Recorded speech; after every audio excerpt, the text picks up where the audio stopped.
Cari alasan atau cari jalan. Kita ni selalu cakap nak bebas daripada hutang, nak bina ekonomi diri keluarga yang kukuh, nak bebas keuangan, nak masa depan yang cerah.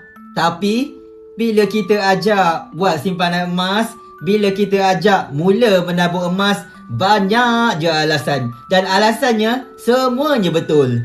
Ada yang nak tunggu tahun depan, ada yang nak kena tanya suami dulu, nak kena tanya isteri dulu. Tapi kalau online shopping, laju je kita. Jadi, macam mana kita nak membina kewangan yang lebih baik kalau kita terus mencari alasan untuk tidak memulakan simpanan emas?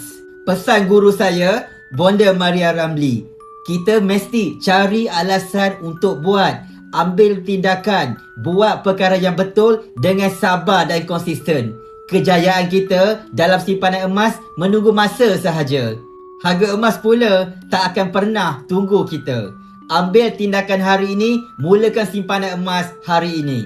Bagaimana nak mulakan simpanan emas bersama Public Gold? Klik link di bio Hafizul untuk daftar percuma akaun simpanan emas Physical Gap Public Gold. Di akaun Emas Gap, kita boleh menabung gram emas secara berdikit-dikit ikut bajet kita sehingga capai target. Hafizul bantu sebaiknya.